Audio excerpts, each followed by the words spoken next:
कैसे हो बच्चों? Good evening. बढ़िया, बिल्कुल सुपर डुपर फर्स्ट क्लास। ऐसी उम्मीद करते हैं आप होंगे। लास्ट में 11th का जो कोर्स है उसमें हम लोगों ने मैथमेटिकल टूल्स पढ़ा था। मैथमेटिकल टूल्स में साइन और कॉस कर्व पढ़ा था, है ना? ठीक है, आज हम लोग चाहते हैं डिफरेंशियल कैलकुलस पढ़ते हैं। बड़ा इंपॉर्टेंट है और ख़ास तौर पर मैंने बताया अभी तक पहले कि ये सब चीज़ें जो मैथ्स बैकग्राउंड के बच्चे हैं, इंजीनियरिंग के लिए भी तैयारी कर रहे हैं, उनको भी यहाँ पे पढ़ना चाहिए। क्यों? क्योंकि जब आप मैथ्स में पढ़ेंगे तब तक शायद अभी और कुछ महीनों का टाइम लग जाएगा, तो फिजिक्स के सवाल में प्रॉब्लम आएगी। डिफरेंशियल कैलकुलस, डिफरेंशियल कैलकुलस या डिफरेंशिएशन भी कहते हैं।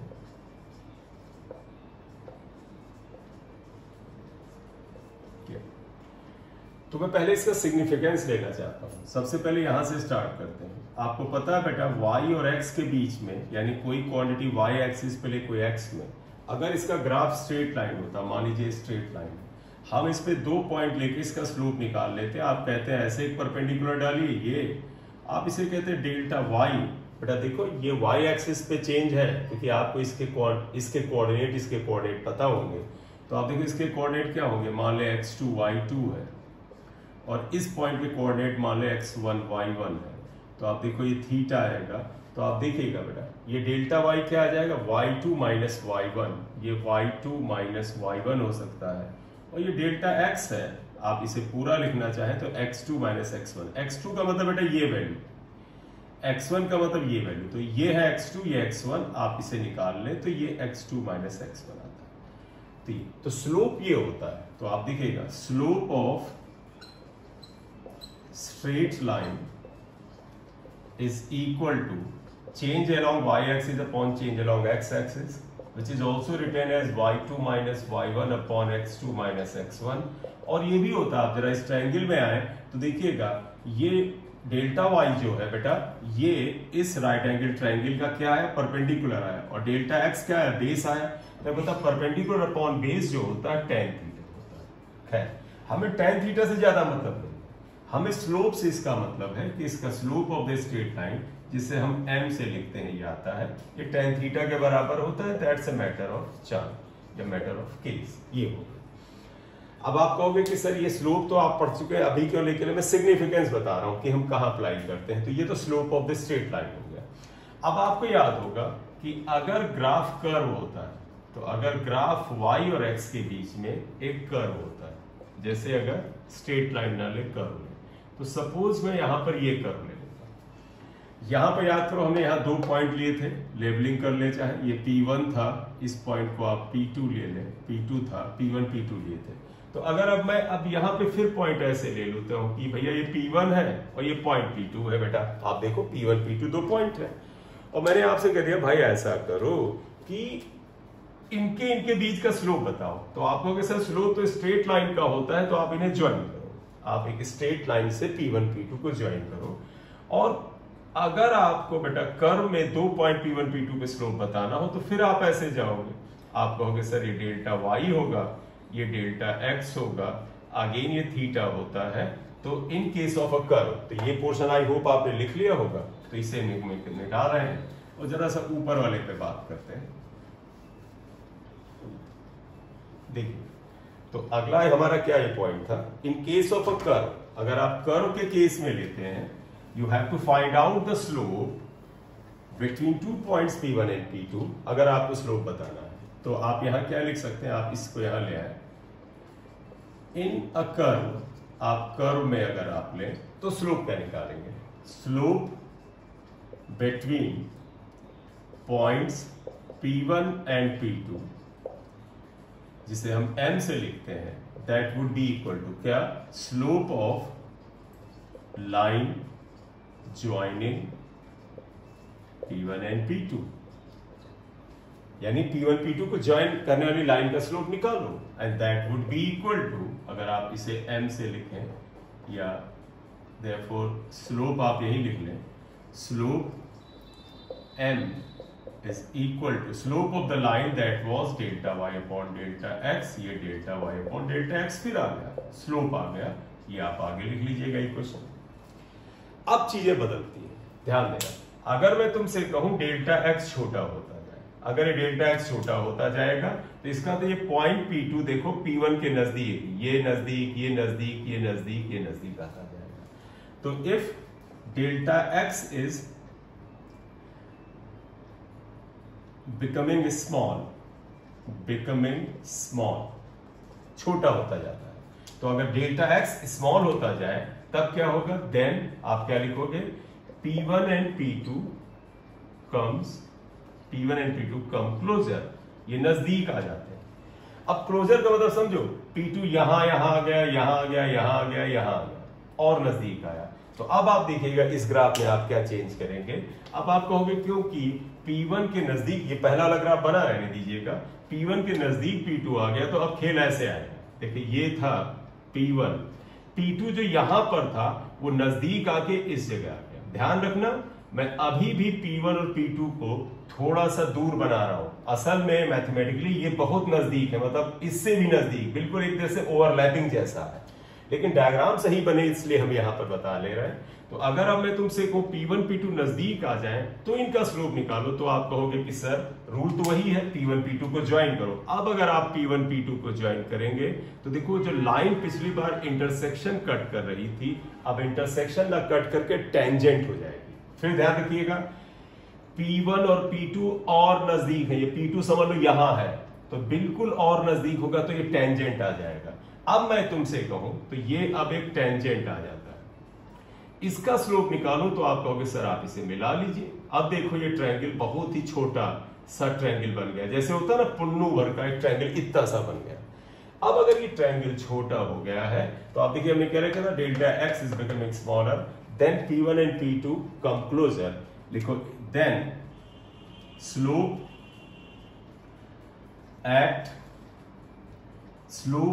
m इक्वल टू क्या हो जाएगा, स्लोप ऑफ टेंजेंट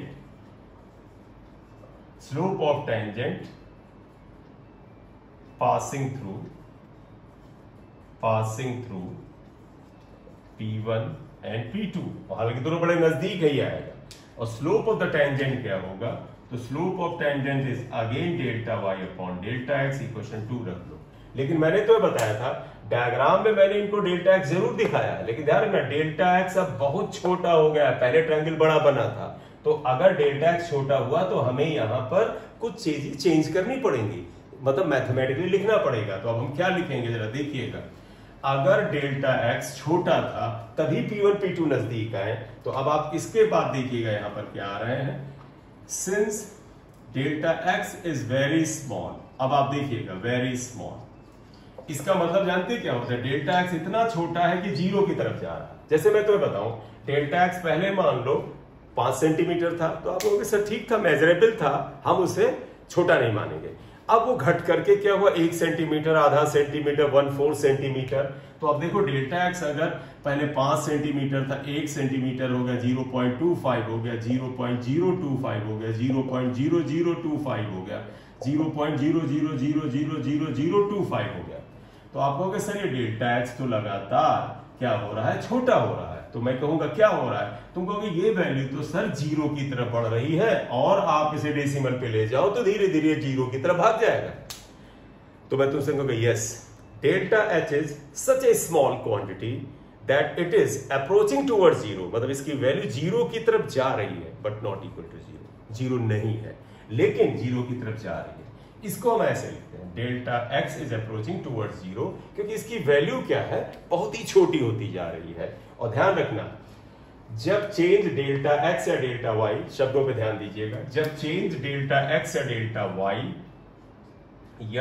वाई बड़ा होता है, तो मैं फिर से बोल दूं, जब चेंज इन वाई या एक्स बड़ा होता है तो उसे हम डेल्टा एक्स या डेल्टा वाई से लिखते हैं।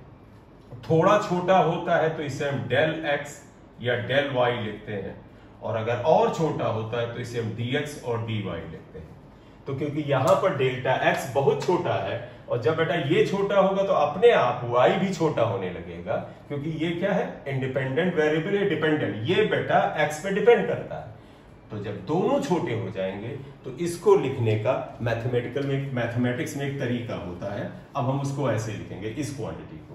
तो आप देखिएगा, लास्ट वाले को मैंने एक्सप्लेन किया था कि अगर डेल्टा एक्स बहुत छोटा हो, यानी इतना छोटा हो कि पॉइंट्स में हो 0.0000025, 21 कुछ भी, तो आप कहोगे कि सर तो बहुत छोटा है। मैं कहूंगा यस बेटा, मैथमेटिकली हम कहेंगे delta x is tending towards 0, then तब जानते क्या होगा, स्लोप जो हमने इक्वेशन यहां लिखा है m, इसमें हम लिमिट लगाएंगे। लिमिट मतलब देखो ये लिमिट है, ये कह रहा भैया x जो है या डेल्टा x जो है वो छोटा है, तो आपने उसकी एक बाउंड्री लगा दी। आपने कहा भाई लिमिट डेल्टा x, क्या है डेल्टा x की लिमिट, कि भैया ये 0 की तरफ जा रहा है, तो that is equal to delta y upon delta x। और जब आप ये लिमिट को ड्रॉप करते हैं तो देखो बेटा स्लोप m को आप लिमिट को ड्रॉप करोगे तो जानते हो डेल्टा को आप d लिख दोगे, तो ये dy, और डेल्टा x को dx लिख दोगे, ये आता है स्लोप। तो अगर गौर से देखो बेटा, ये क्या हुआ dy बाई dx, इसको मैथमेटिकली क्या कहते हैं, मैथमेटिकली कहते हैं, सुनिएगा बेटा, डिफरेंशिएटिंग y, ऊपर वाले को डिफरेंशिएट किया जाता है नीचे वाले के रेस्पेक्ट में, इसे बोलते हैं डिफरेंशिएटिंग या डिफरेंशिएशन लिख दो। मैं डिफरेंशिएटिंग लिख रहा हूं y with respect to x, तो इसको बोला जाता है differentiating y with respect to x, या differentiation of y with respect to x, x के रेस्पेक्ट में। तो बेटा इसका डिफरेंशिएशन होता है, चलो डिफरेंशिएशन ही कर देते हैं, differentiation of y with respect to x बोलते हैं। तो अब एक लबोलवाब क्या निकला बेटा, अगर आप देखें कंक्लूजन क्या निकला कि डिफरेंशिएशन का ये सिंबल है बेटा dy बाई, इसे आप ये नहीं कहेंगे कि d is multiplied by y and divided by d into x, नहीं, ये कलेक्टिव है, असल में ये ऐसे लिखा जाता है, slope m equal to d by dx, आप y अलग भी लिख सकते हैं ऐसे, तो हम इसे क्या बोलते हैं, d बाई dx तय करता है with respect to what we are differentiating with respect to x, किसे कर रहे हैं, y को, तो इसे बोले जाते हैं, यदि आएगा। इसका एक और मैथमेटिकल नाम है, आप देखो dy अपॉन dx का मतलब the rate of change of y with respect to x। ठीक है, छोटा था तो स्मॉल चेंज कह दो, तो बेहतर होगा इंस्टेंटेनियस चेंज। तो इंस्टेंटेनियस चेंज जो आता है the rate of change of y with respect to x। तो डिफरेंशिएशन का मतलब होता है y x के साथ कैसे बदलता है, ये कोई बड़ी बात नहीं है। आप आम लाइफ में आइए, आप बताओ बेटा, आप मोटरसाइकिल चलाते हैं तो दूरी के साथ आपकी मोटरसाइकिल की स्पीड में परिवर्तन होता है। याद करो, आप कभी एक्सेलेरेटर लिए 80 से गाड़ी चल रही, फिर 60 से चले, 50 से चले, लगातार बनाता, तो मैं तुमसे कह सकता हूं कि बेटा तुम ऐसा करना कि दूरी के अनुसार तुम्हारी जो वेलोसिटी बदल रही थी, या स्पीड बेटर वर्ड होगा, स्पीड बदल रही थी, उसे नोट कर लेना। तो तुमने नोट कर लिया कि सर इतने मीटर चले या इतने किलोमीटर चले तो ये स्पीड थी, फिर इतने किलोमीटर पे ये थी, तो जो उसमें चेंज का अगर हम ग्राफ बनाए तो तुम कहोगे सर हम क्या बना रहे हैं, द चेंज ऑफ वेलोसिटी या स्पीड विद रेस्पेक्ट टू दूरी, डिस्टेंस, वो भी तो डिफरेंशिएशन हुआ, उसे भी हम कैसे लिखेंगे, dv बाई dx। तो हम इसे लिखते हैं, तो हम जब change in any quantity with respect to any other quantity करते हैं तो इसे डिफरेंशिएशन बोला जाता है। मोटे तौर पे याद कर लो कि फिजिक्स में, मैथमेटिक्स में डिफरेंशिएशन का इनिशियल अर्थ क्या है, स्लोप। तो डिफरेंशिएशन रिप्रेजेंट्स स्लोप, स्लोप को रिप्रेजेंट करता है। ठीक, ये आया इसका मीनिंग। अब डिफरेंशिएशन का मतलब स्लोप आया, तो अब हम चाहते हैं कि डिफरेंशिएशन में कुछ बड़े पॉपुलर फॉर्मूले हैं वो कर लें। और मैं तुम्हें बताऊं बेटा, अगर 7-8 फॉर्मूले, 7-8 में भी मैं कहूंगा 4 या 5 मेन फॉर्मूले हैं, 1-2 तो उसके एप्लीकेशन है, तो आपका काम बिल्कुल जहां तक फिजिक्स में इस्तेमाल है वो चल जाता है। क्यों? क्योंकि एक हद तक हमें अप्लाई ही तो करना है, हमें डिफरेंशियल कैलकुलस का कोई मैथमेटिकल अप्रोच लेके नहीं चलना है, हमें सिर्फ एप्लीकेशन चाहिए। तो इंपॉर्टेंट फार्मूले अगर हम यहां लिखें तो वो ऐसे आएगा, देखिएगा, इंपॉर्टेंट फार्मूला।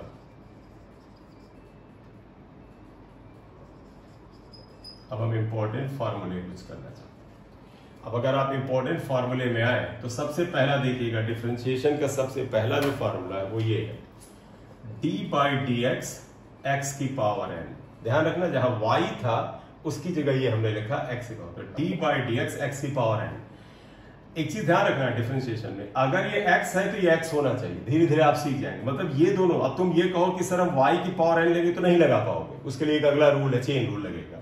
तो आप d by D x x की पावर n, इसका बड़ा सिंपल सा formula nx power n minus 1, पहला सबसे ज्यादा इस्तेमाल होगा, इसी का एप्लीकेशन है अपने। तो ध्यान रखना, वास्तव में मैं इसे मानता हूं और इसी का एप्लीकेशन है एक पहला पार्ट ले लें। वो क्या है, d बाई डी एक्स अगर मैं कांस्टेंट ले लूं वो 0 आएगा।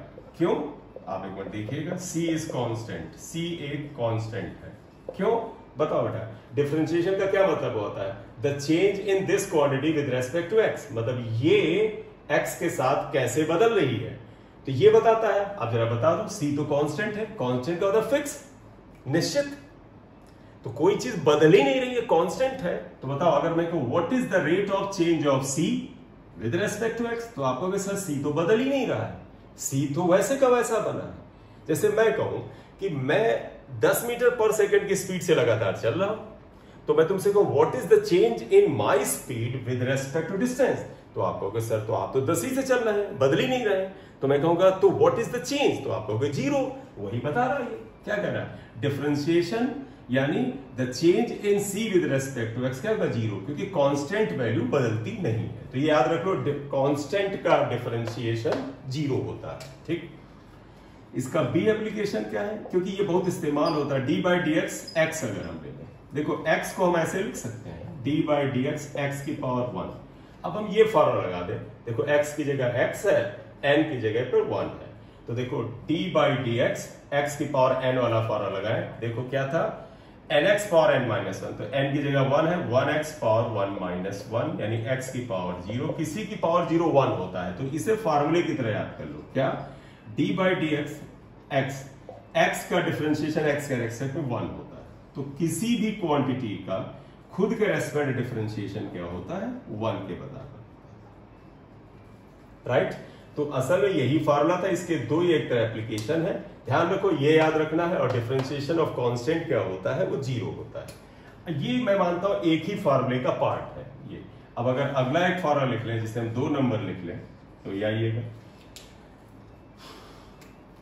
देखो बेटा, अब अगर आगे पढ़ें तो देखोगे ये आ गया। अब d बाई डी एक्स हम अगर आगे बढ़ते हैं तो e की पावर x ले लें, तो ये बेटा e की पावर x आता है, अगला ये फार्मूला होगा।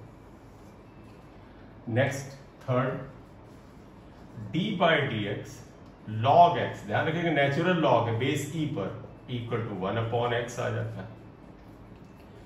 इतना आप नोट कर ले, d by D X log x क्या आ जाएगा, 1 अपॉन x आ जाएगा।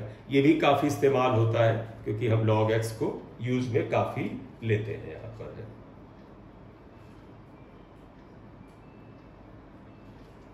लिख लिया,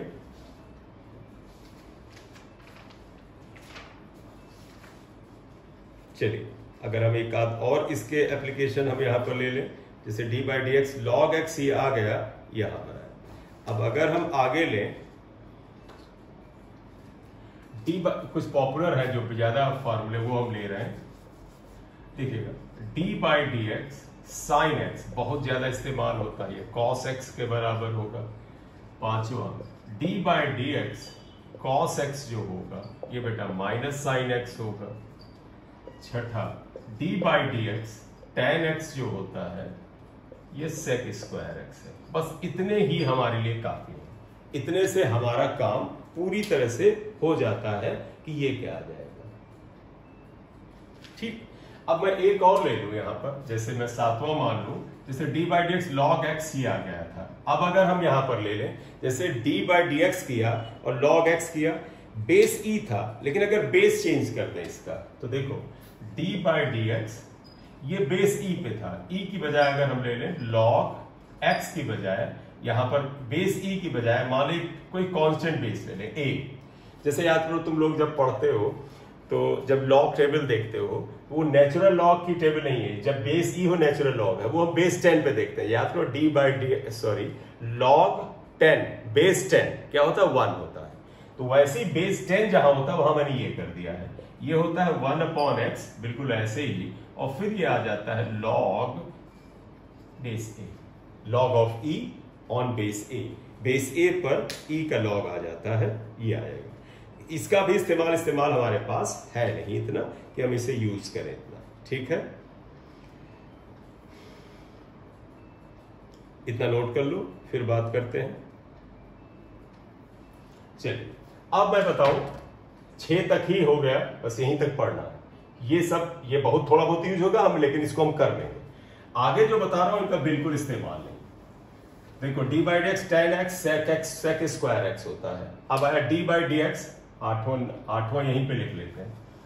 D by D x sec x जो होता है वो सेक एक्स टेन एक्स होता है। अब अगर 9th लिख लें, D by D x cosec x अगर आप, तो बेटा सेक एक्स टेन एक्स आया तो ये होता है minus cosec x cot x. या बस इतने से ही काम चलेगा। हालांकि लास्ट 2 जो है इन्हें भी हम ना लेके चलेंगे तो भी चलेगा। क्लियर?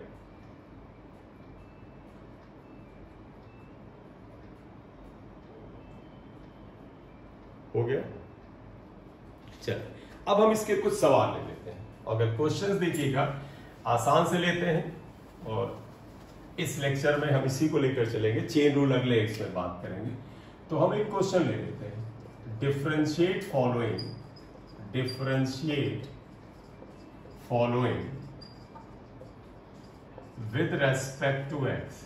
ये तो जैसे हमने एक क्वेश्चन ले लिया पहला, y इक्वल टू अगर हम मान लें एक्स स्क्वायर ये लिए, तो आप ऐसा करो, यहीं पे सॉल्व करते चलते हैं, क्वेश्चन लेते चलते हैं। यार देखो पूरा पहली बार लिखना तो ऐसे लिख लो, differentiating with respect to X both sides. तो पहले तो ये लैंग्वेज लिखी जाती, लिखना एक बार लिख दिया, आगे से हम बार बार नहीं लिखेंगे।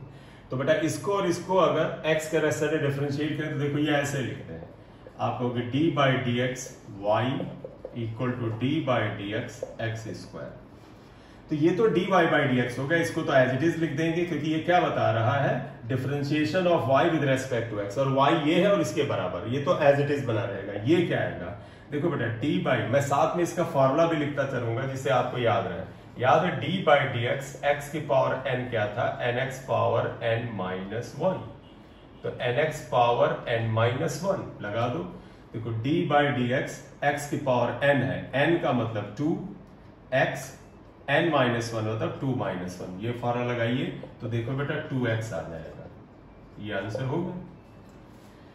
एक दूसरा ले लेते हैं क्वेश्चन, इसी का कॉन्टिन्यूएशन है बेटा। y इक्वल टू अगर हम यहां ले लें, मान लीजिए स्क्वायर रूट ऑफ x आ गया, ये कर लिया है। करना यही है, differentiating with respect to x। एक बार लिखा, बार बार नहीं लिखेंगे। अगर x के रेस्पेक्ट में इसे डिफरेंशिएट करें तो बताइए क्या लिखोगे इसको, देखो इसे लिखोगे d by D x Y equal to d by D x root x आया, इतना लिखें। फिर ऊपर हम जगह बनाते हैं, तब तक आप इसे लिखें।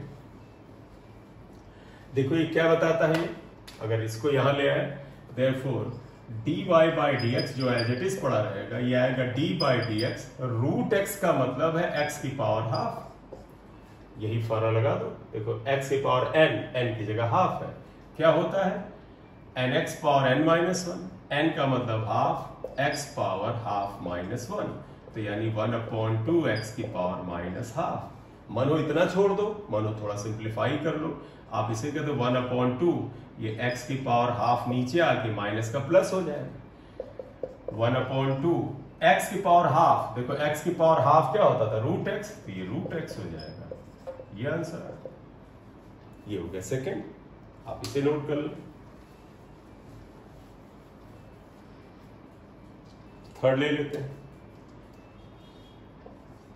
y इक्वल टू, हम एक थोड़ा सा बदलते हैं, मान लो ये है e की power x plus log x plus 4, ये है, और हमसे बोला गया डिफरेंशिएट करो। फिर वही बात, जरा आप सोल्यूशन में आए क्या आएगा, एक बार बार बार बेटा लिखना जरूरी नहीं है। डिफरेंशिएटिंग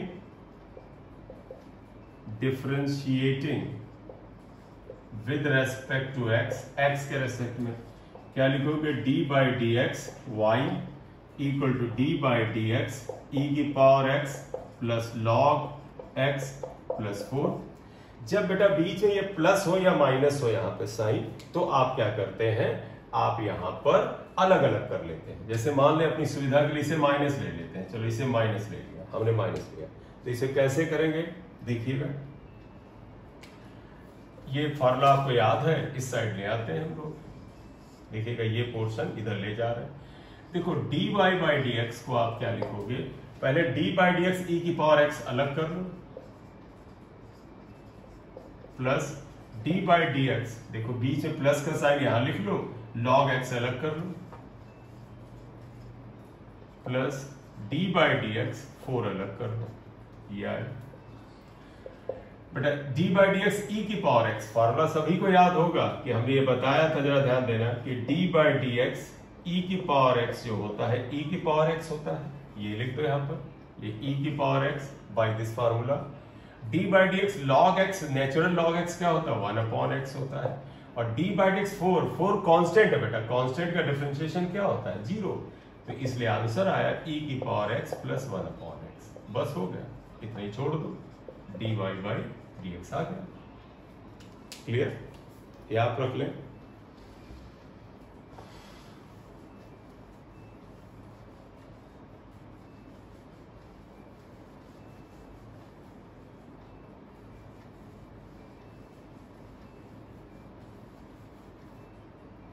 नोट करें,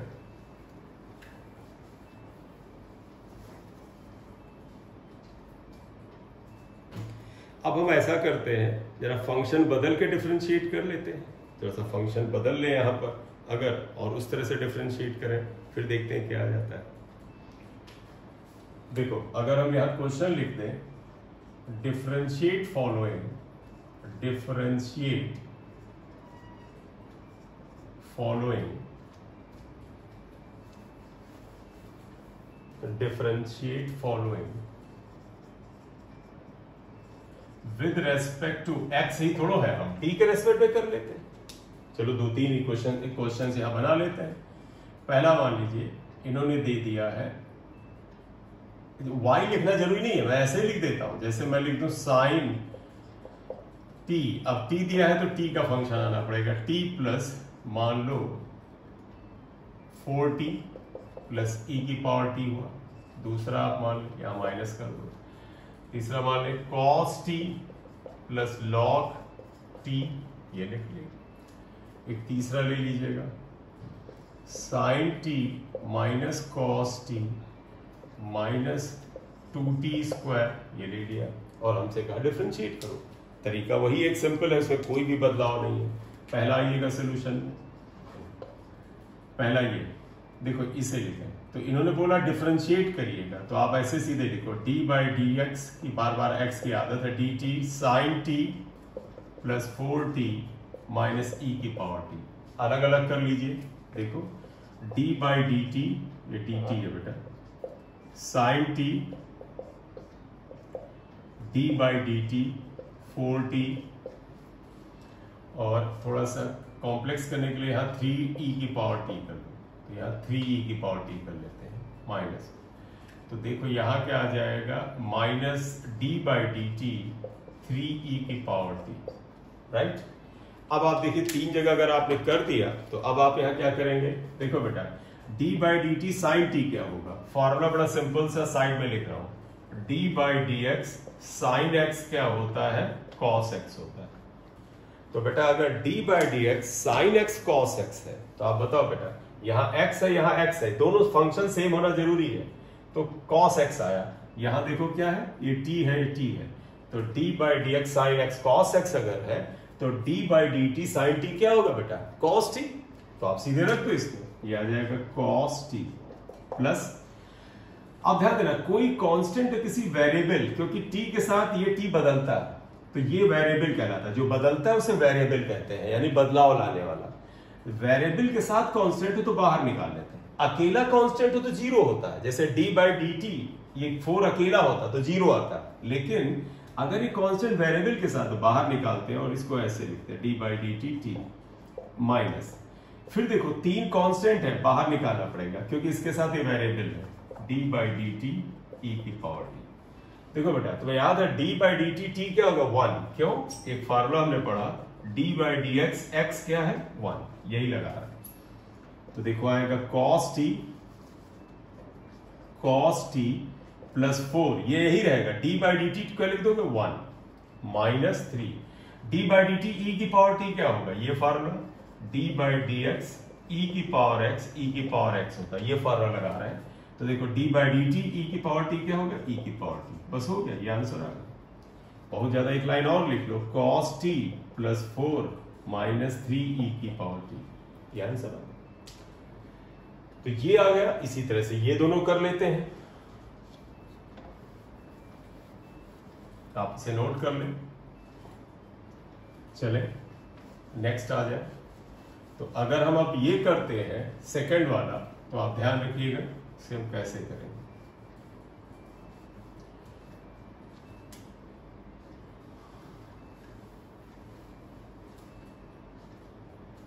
तो अब हम ये वाला ले रहे हैं सेकंड, उसी सोल्यूशन में सेकंड पार्ट हम ले रहे हैं। तो देखो ये था cos t plus log t, therefore हम इसे क्या करेंगे, डिफरेंशिएट करेंगे, लिखेंगे d by D T cos t log t। तो मन में आ रहा होगा सर ये हम मल्टीप्लाई करते हैं, उसका रूल अलग है बेटा, वो अलग से बात करेंगे। देखो फिर वही तरीका d by D T cos t अलग करो plus d by D T log t अलग करो। बताओ d by D x cos x क्या होता है, sin x, sorry minus sin x। तो d by D T cos t क्या आ जाएगा, minus sin t। d by D T log t क्या हो जाएगा, 1 अपॉन t। क्यों, जरा यहाँ फॉर्मूला लिखते हैं। देखो बेटा ये वाला यहाँ पर लगाया क्या, d by D x cos x जो है वो माइनस sin x होता है, ये फार्मूला ये d बाई डी टी या d by D x log x। देखो यहां अगर x है तो यहाँ x है, यहाँ t है, यहाँ t है, ये क्या होता है 1 अपॉन x, तो ये 1 अपॉन x, तो ये 1 अपॉन t हो जाएगा। तो ये फॉर्मूला हमने यहां पर लगाया, तो ये आंसर आ गया। लास्ट है थर्ड वाला कर लेते हैं।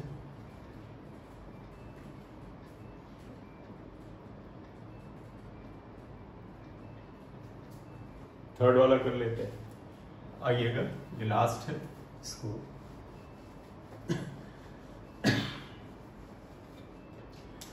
ये वाला देखो, ये थर्ड पार्ट है, इसे हम कर रहे हैं। देयरफॉर आप लिख दीजिएगा d by D T cos T plus log T. Second तो कर चुके, थर्ड क्या था तो मैंने मिटा ही दिया यार। चलिए आप ऐसा करिएगा, वो जो थर्ड पार्ट छूटा है उसे आप घर से करिए, उसे आप प्रैक्टिस में करिएगा, और उसे आप जब करेंगे तो आपको उसका आंसर निकल के कुछ आएगा। अब आगे जो है बेटा, ये मल्टीप्लिकेशन और डिवीजन में आता है। तो अगर हम लिखें कि differentiation in multiplication and division, इसके दो फार्मूले हैं, बड़े इस्तेमाल वाले हैं, वो लिखेंगे, क्वेश्चंस अगले टर्न पे करेंगे। पहला क्या है ध्यान देना, अगर आपसे कहा जाए d by D x u into v, मतलब देखो बेटा d बाई डी एक्स को u पहला फंक्शन है, v दूसरा है, दोनों में देखो मल्टीप्लाई है। तो ये रूल है बड़ा सिंपल सा कि u को बेटा पहले एज इट इज बाहर निकाल लो, फिर v को डिफरेंशिएट करो, यानी dv बाई डी एक्स करो। तो पहला फंक्शन एज इट इज उतारे, सेकेंड को डिफरेंशिएट करें, बीच में प्लस का साइन लगाए, अब उल्टा कर दें, अब v को एज इट इज लिखें और u को डिफरेंशिएट करें, du बाई डी एक्स। बहुत ज्यादा इस्तेमाल होता है ये फार्मूला, ठीक। तो ये फार्मूला सेकंड डिफरेंस डिवीजन वाला है, वो थोड़ा सा याद रखोगे तो तुम्हारी स्पीड बढ़ जाती है, याद रखना। देखो d बाई डी एक्स अगर u बाई v हो तो इसको ऐसे देखो, u में v को, तो v को पहले एज इट इज निकालें, डिनोमिनेटर को पहले ऐसे लिखना है, जिसे ये हिंदी में कहते हैं ना अंश और हर, इंग्लिश में न्यूमरेटर एंड डिनोमिनेटर। तो ये जो हर है इसे आप ऊपर ऐसे लिख लें, या डिनोमिनेटर, और फिर u को डिफरेंशिएट करें, du बाई डी एक्स, बीच में माइनस का साइन लगा, उल्टा करें, u को एज इट इज लिखें, dv बाई डी एक्स लिखें, और फिर जो डिनोमिनेटर था इससे स्क्वायर करें, ये आता है, ये फॉर्मूला है।